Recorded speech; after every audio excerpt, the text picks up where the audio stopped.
उत्तर प्रदेश के 2027 विधानसभा चुनाव में संभल में नई सियासी पिच तैयार हो रही है।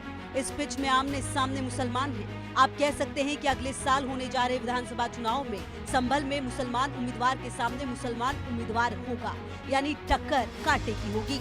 समाजवादी पार्टी के सांसद जियाउर रहमान वर्ग के पिता ने संभल सीट से विधानसभा चुनाव लड़ने का ऐलान कर दिया है।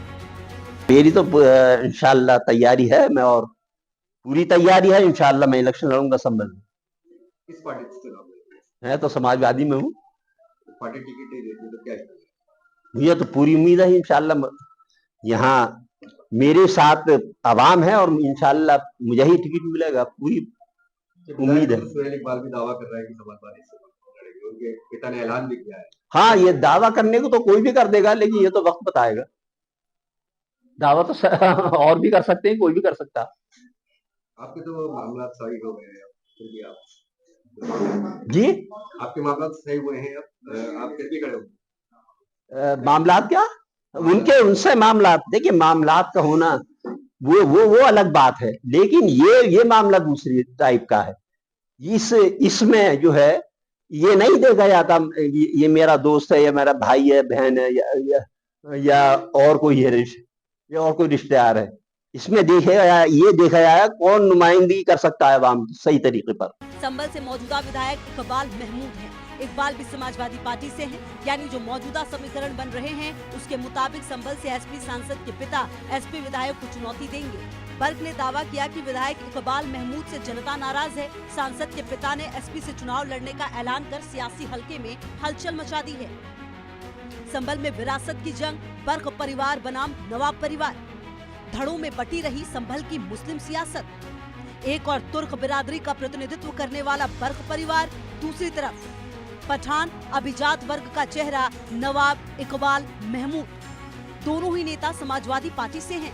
टिकट की दावेदारी को लेकर खिंच रही तलवारें। ममलूक उर रहमान जिस विधायक को चुनौती दे रहे हैं वो संभल से कई बार विधायक रहे हैं। जामा मस्जिद बनाम हरिहर मंदिर विवाद में जहां ध्रुवीकरण की कोशिशें तेज है, वहीं पर्दे के पीछे असली लड़ाई मुस्लिम नेतृत्व के वर्चस्व की है। इससे तो सौहार्द और माहौल को खराब करना है। इस क्या मतलब है इसके फिल्म बनाने का? भाई जो वाक़ा था वो हो चुका, अदालत में जा चुका। अब अदालत तय करेगी ये फिल्म बनाने से तय होगा। इसलिए तो इनके खिलाफ तो और कार्रवाई होनी चाहिए। हम अदालत में इनके खिलाफ कार्रवाई करेंगे कि भाई ये जो है हालात को खराब करना चाहते हैं। जब कोर्ट के अंदर एक मामला है तो इसका बनाने का मतलब ये है ये हालात को बिगाड़ना चाहते हैं और हिंदू मुस्लिम को लड़ाना चाहते हैं। सन 78 में तो डॉक्टर बरसात यहाँ थे भी नहीं, उनका नाम लिया जा रहा है। और वो सन 78 का बलवा तो वो मुसलमानों ने उसकी शुरुआत नहीं की, बल्कि गैर मुस्लिम कोई भी नाम, गैर मुस्लिम नाम तो पता नहीं, वो जामा मस्जिद के अंदर जल चढ़ाने की नियत से गया।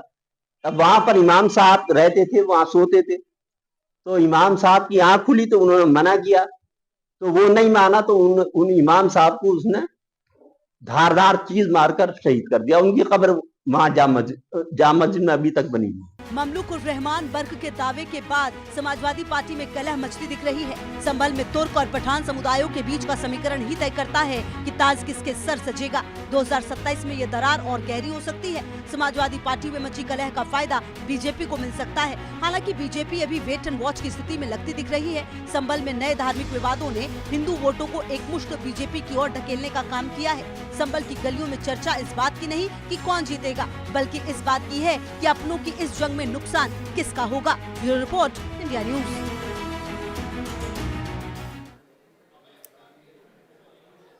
तो देखिए पूरी रिपोर्ट आपने देखी। अब आपको ये समझना चाहिए कि आखिरकार विवादों में जियाउर रहमान वर्ग क्यों हैं। जी हाँ, आपको याद होगा संभल में जो घटना घटी नवंबर 2024 में, उस घटना के बाद इनका नाम काफी ज्यादा सामने आने लगा, क्योंकि कहीं ना कहीं विवादित बयान देने के इन पर आरोप थे। अब जब विवादित बयान दिया तो कहीं ना कहीं माहौल को बिगाड़ने की कोशिश की गई इनकी तरफ से। लगातार विवादों से इनका नाता रहा है, विवादों से नाता कोई नया नहीं है। जी हाँ, जो विवाद शुरू हुआ खास करके नवंबर 2024 के बाद, उसके बाद कई बड़े खुलासे से नजर आए। आपको बता दें विवादों में जियाउर रहमान बर्क हैं।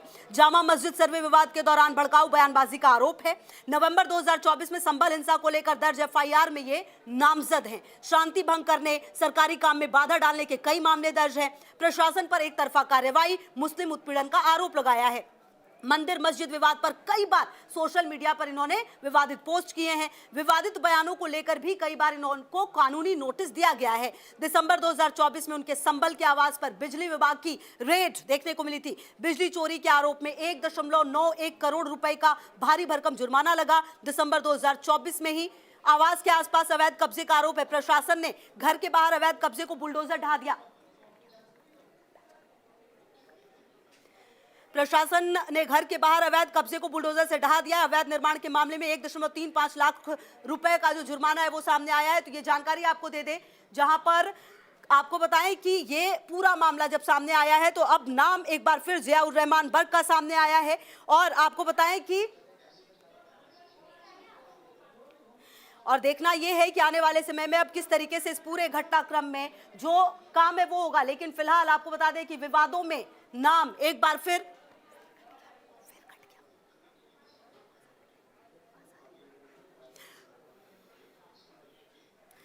तो आपको बता दें कि ये पूरा विवाद जिस तरीके से शुरू हुआ और जिस तरीके से अब नाम सामने आया है, ऐसे में अब देखना यह है कि आने वाले समय में इस पूरे मामले को लेकर क्या कुछ कार्रवाई होगी। और जिनका जिक्र लगातार हो रहा है उनको भी अगर आप समझें और जानें कि आखिरकार ये है कौन। आप देखिए कि इस बार जो हम ये कह रहे हैं कि ममलूक उर रहमान बर्क जो है वो उत्तर प्रदेश के संभल से एक प्रमुख राजनीतिक व्यक्तित्व हैं। समाजवादी पार्टी के सांसद जियाउर रहमान बर्क के पिता हैं।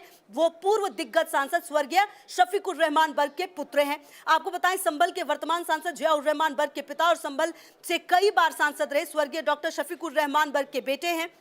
अगर आप इनकी राजनीतिक भूमिका को देखें, ममलूक उर रहमान बर्क स्वयं भी राजनीति में सक्रिय रहे हैं। उन्होंने भारत सरकार के खाद्य प्रसंस्करण उद्योग के पूर्व अध्यक्ष और उत्तरी रेलवे के सदस्य के रूप में काम किया है। चर्चा में अक्सर रहते हैं क्योंकि आपको बताएं हाल में ही संभल हिंसा और जामा मस्जिद सर्वे से जुड़े मुद्दों पर अपने बयानों के कारण लगातार चर्चा में आए। उन्होंने संभल की वर्तमान स्थिति और पुलिस कार्रवाई को लेकर सरकार की आलोचना की थी। और आपको बता दें कि इस पूरे मामले में सामने आने के बाद अब देखना यह है कि साल 2027 के जब चुनाव होंगे तो आखिरकार किसे समाजवादी पार्टी टिकट देती है। और अगर टिकट देती है तो क्या जिस उम्मीदवार को टिकट दिया जाएगा उसको आपको बता दें कि सब लोग मान जाएंगे, ये अपने आप में अहम होगा।